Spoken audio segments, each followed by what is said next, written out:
요한복음 12장 1절에서 11절 말씀 가지고 예배인가 낭비인가라는 제목으로 하나님 말씀 증거하겠습니다. 오늘 요한복음 24번째 시간입니다. 우린 살아가면서 여러 사람들을 만나며 살아가죠. 저는 목사이다 보니 우연하게 만나는 사람들이라 할지라도 기회가 있으면 그분이 신앙생활을 하시는 분인지를 한번 여쭤보게 됩니다. 예전에 신앙생활 하시다가 지금은 안 한다고 하시는 분들이 꽤나 많은 것을 보게 되어지죠. 그러면 가까운 교회라도 가셔서 꼭 예배를 드리셔야 한다라고 권면을 합니다.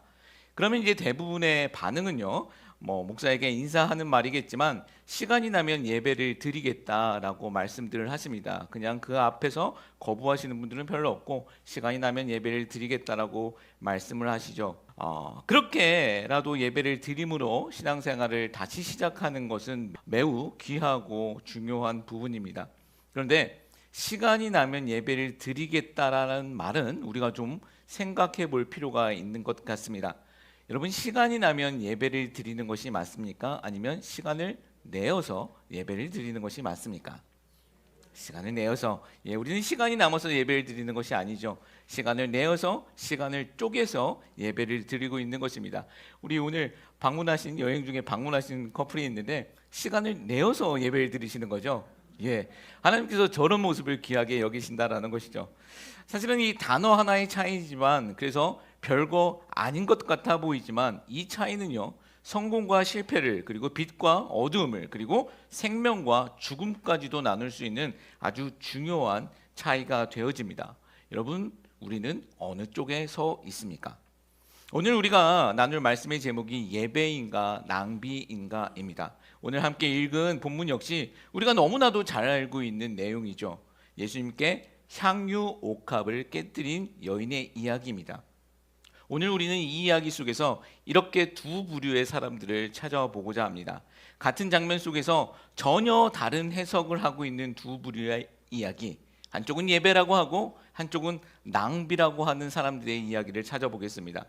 어떻게 같은 사건을 보면 이렇게 전혀 다른 해석을 할 수 있는 것일까요? 이 둘의 차이는 무엇일까요?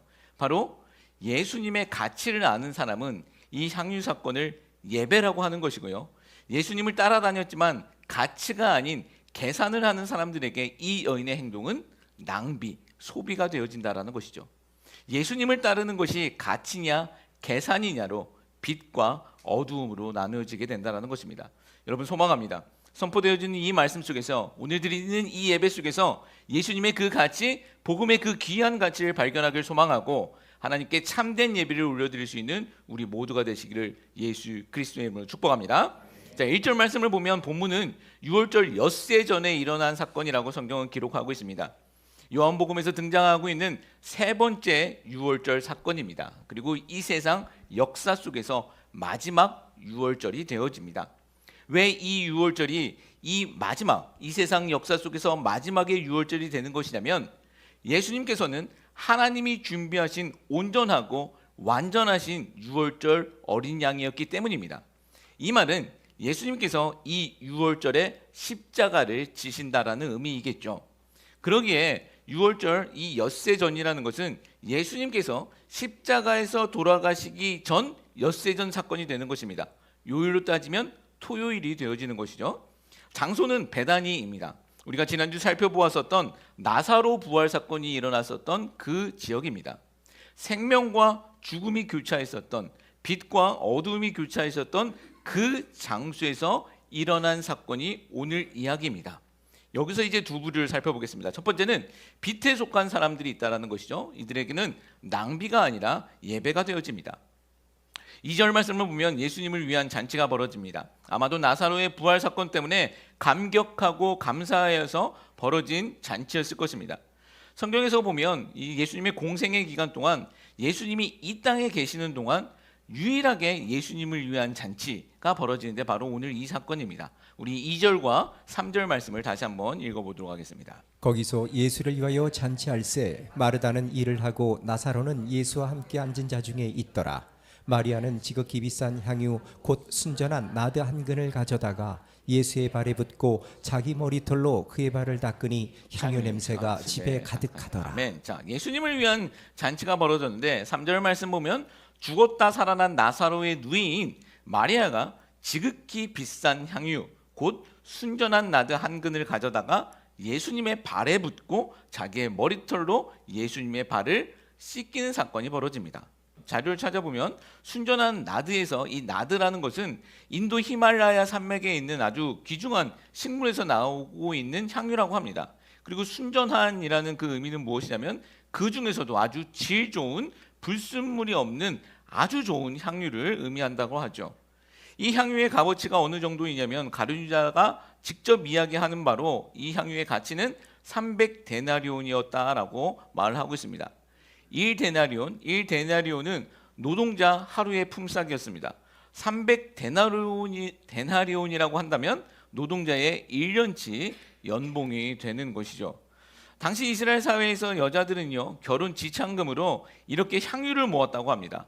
부모가 도와줄 수도 있고 또 자신이 번 돈이 있으면 여자들은 돈 대신 향유로 바꾸어 그 옥합이라고, 우리가 알고 있는 옥합이라고 하는 상아나 조개 껍데기로 만든 아주 귀한 병에 그것을 모아두었다라고 하죠. 당시 여자들에게는 아주 귀한 자기 전 재산과 같은 것이 바로 이 향유였습니다. 이렇게 모은 향유는요, 자기 결혼 지참금으로 사용하기도 했고 또는 자신의 딸에게 물려주는 그런 유산과 같은 역할도 했습니다. 어찌되었든 간에 마리아가 예수님의 발에 부은 이 향유는요, 마리아에게 있어서 아주 값진 자기 전 재산이 되었습니다. 마리아는 자기 전 재산을 예수님의 발 앞에, 발 위에 쏟아 붓고 있는 것이죠. 이 이야기의 병행 구절인 마태복음에서는 예수님이 이 사건에 대해서 이렇게 말씀을 하십니다. 마태복음 26장 13절 말씀입니다. 내가 진실로 너희에게 이르노니 온 천하에 어디서든지 이 복음이 전파되는 곳에서는 이 여자가 행한 일도 말하여 그를 기억하리라 하시니라. 아멘. 예수님께 이런 칭찬을 받는 사람이 성경에 보면 그렇게 많지 않습니다. 엄청난 칭찬을 해주신 것입니다. 예수님은 마리아의 이 행동을 아주 귀하게 여기시고 엄청난 칭찬을 하신 것이죠. 우리 이야기 많이 들어보셨을 것입니다. 그러면 이 이야기를 통해서 여러분 기억나는 결론은 어떤 것이 생각되어지십니까?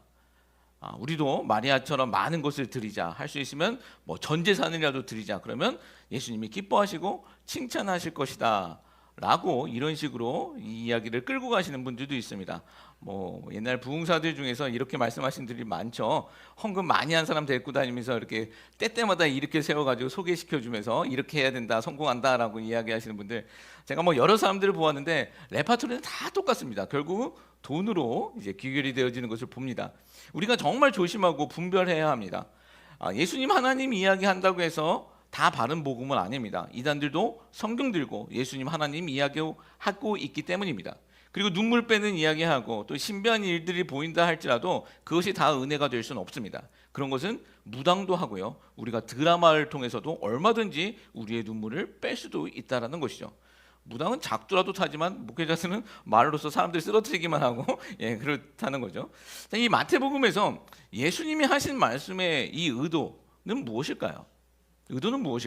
이 여자가 행한 일이 무엇이건데 복음이 전파되는 곳마다 이 일을 말하고 그를 기억하라라고 말씀하고 있는 것일까요? 예수님이 나한테 잘했으니까, 전 재산 헌금했으니까 그렇게 이야기하고 계신 것일까요? 우리는 그 예수님을 그런 싸구려 사이비 부흥사들처럼 생각해서는 절대 안 됩니다. 우리 하나님은 뭐가 부족해서 우리들에게 무엇을 뜯어내는 그런 분이 아니시다라는 것이죠. 시편 말씀처럼 우리 하나님은요, 하늘도 주의 것이고요, 땅도 주의 것입니다. 온 만물이 다 하나님의 것이죠. 우리 하나님은 뭔가 부족하신 분이 아니십니다. 자, 그렇다면 예수님께서 이렇게 칭찬하시면서 하신 이 말씀의 의도는 무엇일까요? 우리 7절 말씀입니다. 7절 말씀 읽습니다. 예수께서 이르시되 그를 가만둬 나의 장례할 날을 위하여 그것을 간직하게 하라. 아멘. 예수님께서 나의 장례, 자신의 죽으심에 대해서 말씀하고 있습니다. 당시 향유는요, 여자들의 값진 보석과 같은 전 재산이기도 했지만 또 다른 한편으로는요, 장례용 향품이기도 했습니다. 이스라엘에서는 사람이 죽으면요, 그 시체에 향유를 붓는 예식이 있었습니다.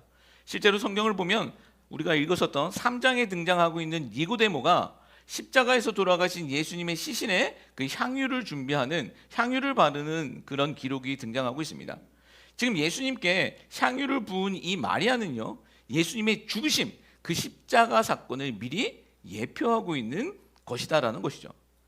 제가 지난주에도 말씀을 드렸습니다. 나사로의 부활 사건과 오늘 이 마리아의 향유 사건은 한 주제로 이어져 있는 것입니다. 바로 그 주제가 예수님의 죽으심과 부활하심, 그리고 그 십자가 사건으로 이어지고 있는 것이죠. 우리가 읽지는 않았지만 11장 그 나사로의 부활 사건 이후에 어떤 이야기가 진행되고 있느냐면, 예수님의 그 부활 사건을 바라본 그 유대 종교 지도자들이 그 예수님을 죽이기로 결정하는 사건이 그 나사로 사건 이후의 이야기입니다. 예수님을 죽이기로 결정한 후 마리아 사건이 바로 지금 오늘 이 본문이 이어지고 있다는 것이죠. 성경이 어떤 주제를 지금 계속 이야기하고 있는 것일까요? 예수님의 죽으심입니다. 오늘 이 마리아의 향유 사건은요, 엿새 후에 있을 예수님의 십자가 사건을 믿음으로 미리 예표하고 있는 사건이 되어진다는 것이죠. 또한 그 예수님 앞에 엎드려서 머리를 향유로 적심으로 인해 마리아는요, 예수님의 그 죽으심에 자신도 동참하고 있는 사건이 된다는 것입니다. 여러분, 이것이 아주 중요한 부분입니다. 이 마리아가 엎드림으로 그 머리에 향유를 적심으로써 자신도 그 예수님의 죽으심에 동참하는 사건이 되어진다는 것이죠. 여러분, 왜 예수님이 이 죽으심에 동참하는 것, 예수님의 죽으심에 동참하는 것이 중요한 사건인 줄 아시겠습니까? 예수님과 함께 죽어야 우리가 예수님과 함께 살아나기 때문입니다. 성경이 증언하는 바 우리는 예수님과 함께 죽어야 예수님과 함께 사는 것입니다. 여러분, 부활은요, 죽음을 전제로 하죠. 죽음 없이 부활은 없습니다. 죽어야 살 수 있는 것인데, 예수님 없는 죽음은요, 그냥 죽음입니다. 근데 예수님과 함께 죽으면요, 생명의 부활로 나아가게 되는 줄 믿습니다.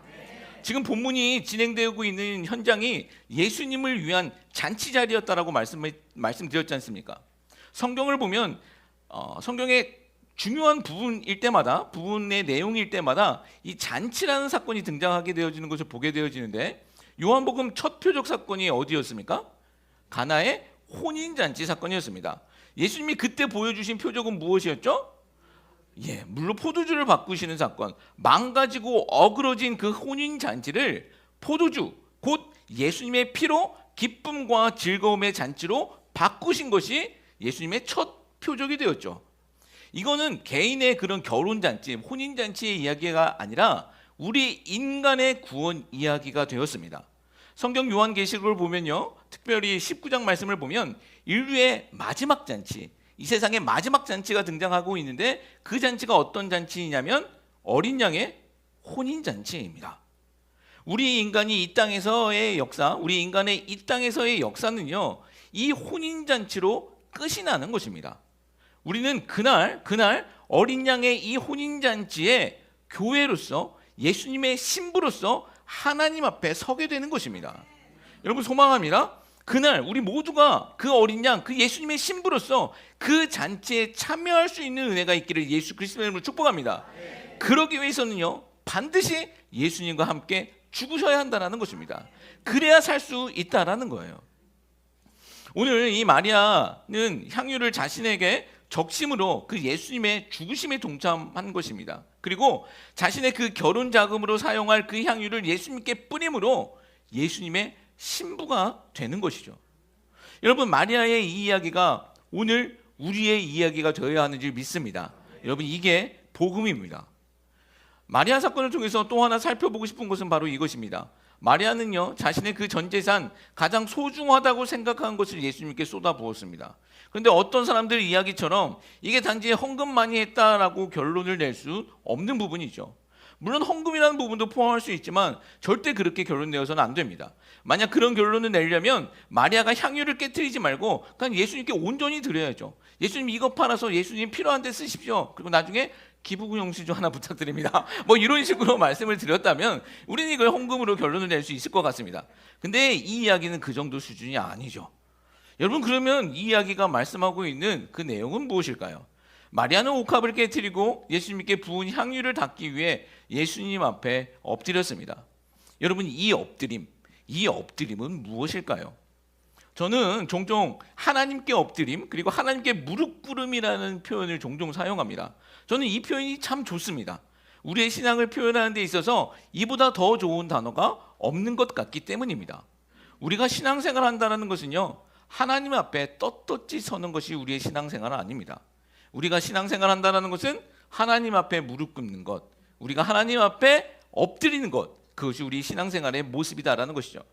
자, 그렇다면 하나님께 엎드린다는 것, 하나님께 무릎 꿇는다는 것은 구체적으로 어떤 것을 의미하는 것일까요? 요한복음 4장에서는요, 예수님께서 사마리아 여인과 대화를 나누셨죠. 대화의 마지막 내용이 무엇입니까? 예배에 관한 부분이었습니다. 우리가 잘 알고 있는 유명한 구절, 하나님은 영이시니 예배하는 자가 영과 진리로 예배할지니라. 여기서 예배하다라는 단어, 이 헬라어로 무엇이냐면 프로스케네오라는 단어를 쓰고 있는데, 이 단어의 뜻이 바로 엎드림입니다. 예배의 뜻이 바로 엎드리다, 무릎 꿇다라는 뜻을 갖고 있다는 것입니다. 저는 오늘 이 예수님 앞에서 엎드린 마리아의 모습은 예배라고 믿습니다. 예배라는 단어, 영어로는 무엇이라고 합니까? 두 단어 있죠. worship이나 서비스라는 단어를 사용하고 있습니다.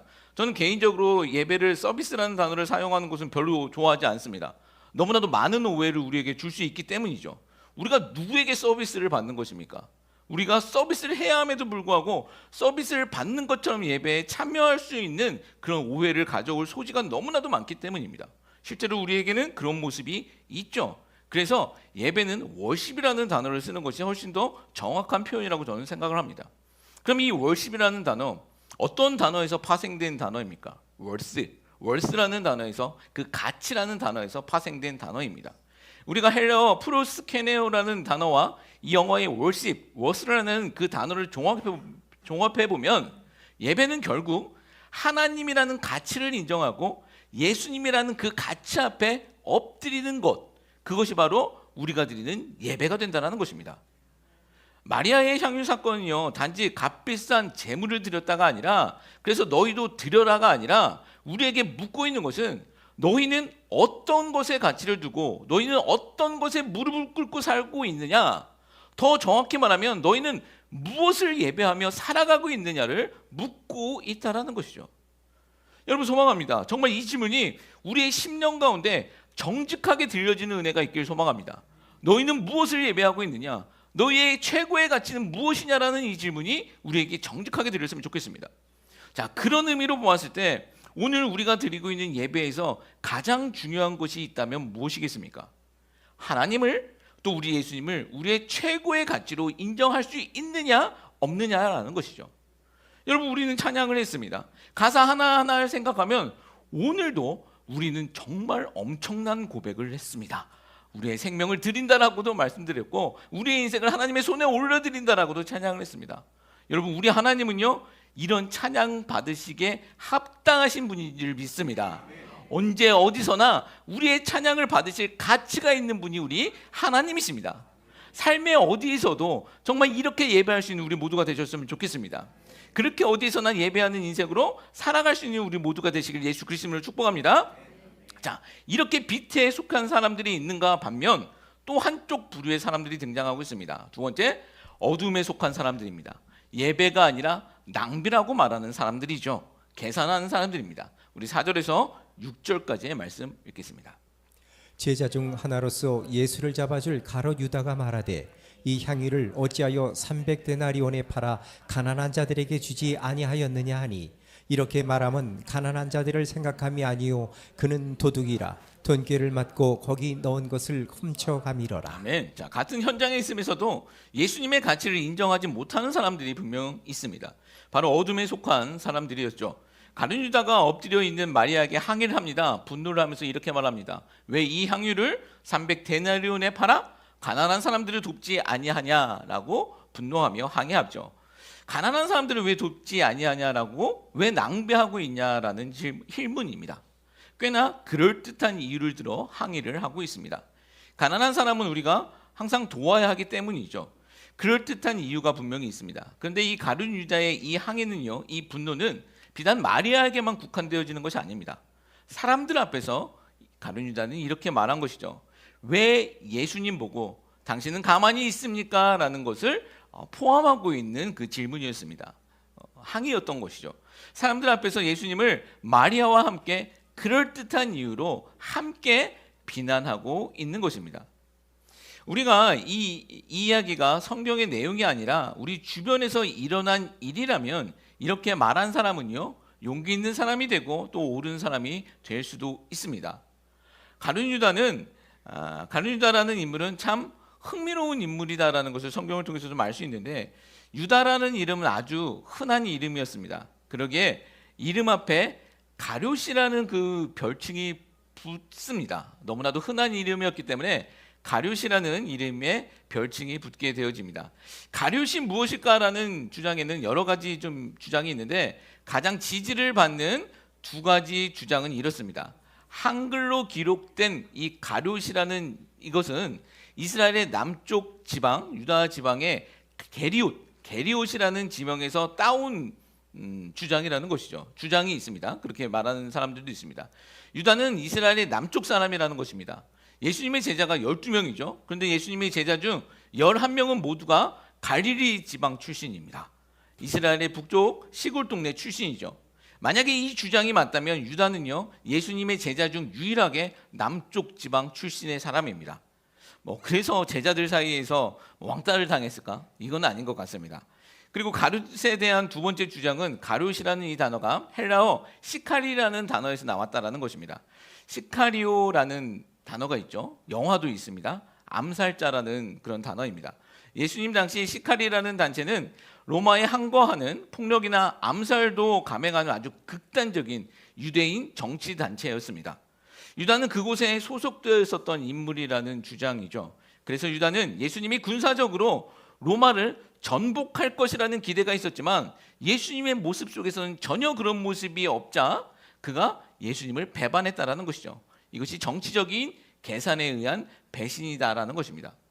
어찌 되었든 간에 유다는요, 평판이 나쁜 사람은 아니었습니다. 그리고 굉장히 똑똑했었던 사람이고 능력도 있었던 사람이라는 것을 우리는 성경을 통해서 추측해 볼 수 있습니다. 성경을 보면요, 유다가 예수님을 몰래 배반했을 때에도 아무도 그를 의심하지 않습니다. 그만큼 사람들에게, 제자들에게도 신뢰받았던 사람이죠. 그리고 그는 예수님과 제자들 사이에서 재정을 관리했었던 사람입니다. 이거 재정이 굉장히 중요한 부분이지 않습니까? 그런데 재미있는 것은 예수님의 제자 중에는 재정 전문가도 있었습니다. 바로 마태복음의 저자인 마태입니다. 성경은 마태를 세리라고 말하고 있습니다. 오늘날로 보면 10페이지 정도가 될 것 같습니다. 재정을 관리하는 데 있어서는 전문가인 사람입니다. 그런데 그런 전문가가 아닌 유다가 재정을 맡고 있었다는 것은 그가 그만큼 똑똑했었다라는 것을 추측해 볼 수 있겠죠. 아무나 재정을 맡는 것이 아니지 않습니까? 성실하고 믿을만하고 똑똑한 사람이었기 때문에 그런 재정을 맡았던 것입니다. 유다는 그만큼 사람들 사이에서도 인정을 받은 사람이었습니다. 그런 그가 가난한 사람들이라는 이야기를 하고 있으니 꽤나 설득력 있어 보였을 것입니다. 1년치 연봉을 왜 낭비하냐, 왜 쏟아붓느냐라고 항의하는 것, 그것이 꽤 설득력 있어 보였습니다. 그러나 하나님은요, 그 속마음, 유다의 그 속마음을 지적하며 이렇게 말씀하고 있습니다. 6절 말씀이죠. 읽습니다. 이렇게 말함은 가난한 자들을 생각함이 아니요 그는 도둑이라. 돈괴를 맞고 거기 넣은 것을 훔쳐가미러라. 자, 우리가 하나님 앞에 숨길 수 있는 것은 절대로 없습니다. 우리가 아무리 우리를 포장하고 아무리 치장해도 하나님 앞에서는 다 드러나게 되는 것입니다. 유다가 제자들과 사람들을 속였지만 하나님을 속일 수는 없었습니다. 유다의 그 속마음은 무엇이었습니까?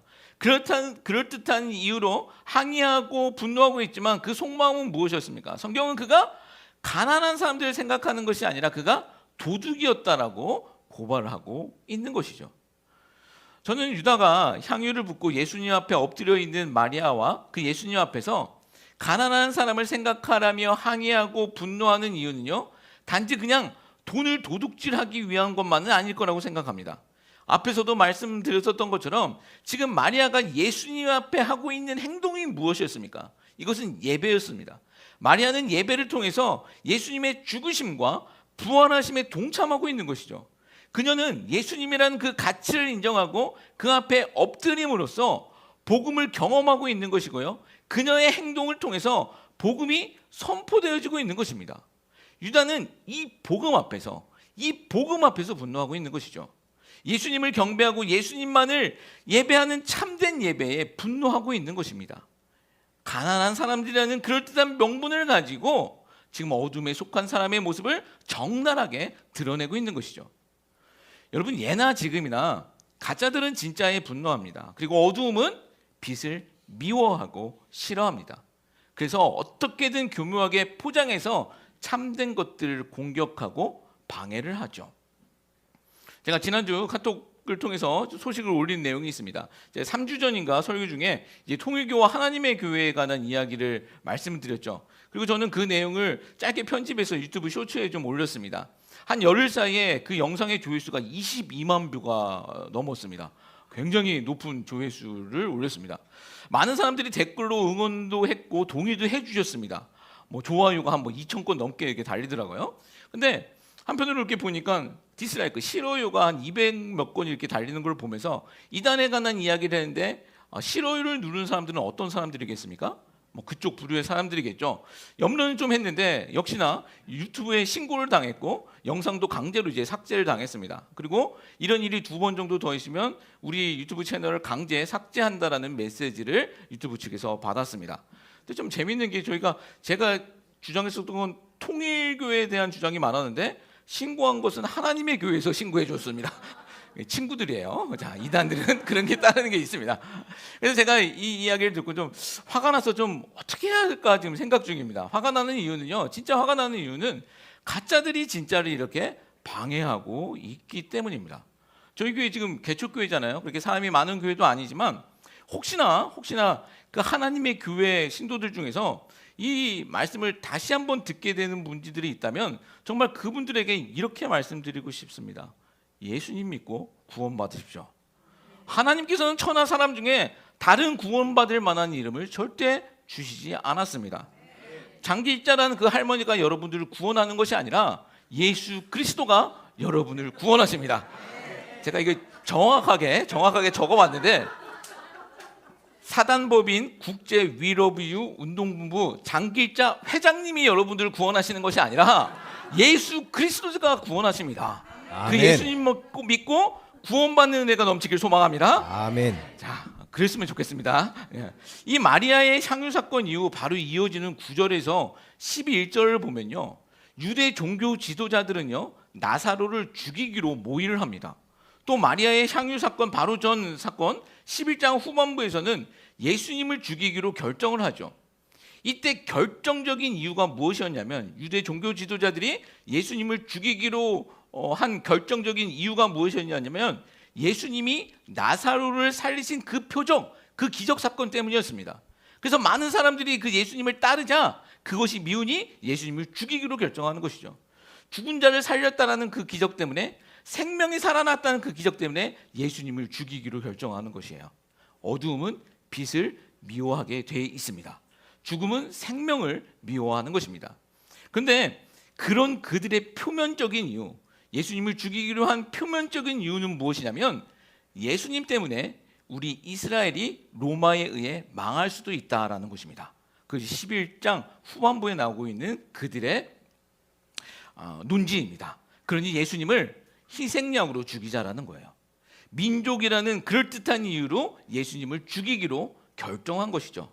마치 가룟 유다가 가난한 사람들이라는 것을 이유로 예배를 방해하고 있는 것처럼 말입니다. 이처럼 어둠에 속한 자들의 악은요 교묘하고 악랄합니다. 그리고 이 교묘함과 악랄함은 마지막 시대가 갈수록 더 심각해질 것입니다. 그런데 여러분, 놀라운 것이 무엇인지 아십니까? 그들은 예수님을 자신들의 이익을 위한 희생양으로 삼아 죽였지만, 그래서 자기들이 이겼다고 생각했지만 하나님께서는 그 예수님을 자기 백성의 희생양으로 삼으셨고 죽으시고 부활하심으로써 온 세상에 주가 되게 하셨다는 것이죠. 사도 베드로는 사도행전 2장 36절 그의 설교를 이렇게 마치고 있습니다. 같이 한번 읽어보겠습니다. 사도행전 2장 36절 말씀입니다. 그런즉 이스라엘 온 집은 확실히 알지니 너희가 십자가에 못 박은 이 예수를 하나님이 주와 그리스도가 되게 하셨느니라 하니라. 아멘. 믿으시죠? 그런즉 이스라엘 온 집은 확실히 알지니 너희가 십자가에 죽은 못 박은 그 예수를 하나님이 주와 그리스도가 되게 하셨다, 만물의 왕이 되게 하셨다라고 선언하고 계시다는 것이죠. 여러분, 잊지 마시기 바랍니다. 언젠가는 온 세상이 예수님 앞에 반드시 무릎 꿇는 날이 옵니다. 물은 대소하고 어떤 인생도 그 앞에 무릎 꿇지 못하는 인생이 없게 된다는 것이죠. 여러분, 우리가 그날 반드시 기쁨으로 그날의 그 천국잔치에 참여하게 되어진 줄 믿습니다. 그날을 소망하며 오늘도 우리는 예배 가운데 그 하나님께 무릎 꿇는 것입니다. 그런 인생들, 그런 가정들, 그런 교회 되시기를 예수 그리스도의 이름으로 축복합니다. 자, 말씀을 정리하겠습니다. 예배인가 낭비인가라는 제목으로 하나님 말씀 증거했습니다. 마리아의 향유 사건, 같은 사건이었었지만 전혀 다른 해석이 나오게 되어집니다. 한쪽에선 예배라고 하고 한쪽에선 낭비라고 하고 있습니다. 여러분, 무엇이 그것을 나누게 되었습니까? 예수님에게 가치를 두면 예배가 되는 것이고요, 계산을 하게 되면 낭비가 된다는 것입니다. 여러분, 우리가 잘 알고 있는 짐 엘리엇이라는 선교사님이 계셨습니다. 29살 나이에 에콰도르 밀림에서 순교하신 선교사님이십니다. 저는 이 선교사님의 일기장에 기록되었었다는 이 문구를 잊지 못합니다. 무엇이라고 기록하고 있냐면, 영원한 것을 위하여 영원하지 아니하는 것을 버리는 사람은 결코 바보가 아니다라는 것입니다. 이분의 일기장에서 기록된 이야기입니다. 영원한 것을 위하여 영원하지 아니하는 것을 버리는 사람은 결코 바보가 아니다. 영원한 것을 위하는 삶이 가장 가치 있는 삶이라고 이야기하고 있는 것이죠. 이분의 일기장에서 19살 때 쓰여진 그 글귀가 또 하나 있는데, 그 글귀의 내용이 무엇이냐면, 주님, 성공하게 하여 주시옵소서. 높은 자리에 오르는 것이 아니라 제 삶이 하나님을 아는 가치를 드러내는 전시품이 되게 하여 주시옵소서. 이렇게 하고 나서 10년 후에 순교자의 씨앗으로 하나님께 올라가게 되었다는 것이죠. 이 인생은 어떤 인생입니까? 하나님의 가치를 알고 예수님의 가치를 아는 인생이었다는 것이죠. 그래서 그 영원한 것 때문에 영원하지 아니하는 것을 포기하는 것을 전혀 두려워하지 아니하고 아까워하지 아니하는 인생이었다는 것이죠. 여러분, 우리가 예배를 통해서 그런 가치를 발견하고 그런 가치 앞에 무릎 꿇을 수 있는 우리 모두가 되시기를 예수 그리스도의 이름으로 축복합니다. 이것이 하나님이 기뻐하시고 하나님이 즐거워하시는 우리의 삶이 되어진 줄 믿습니다.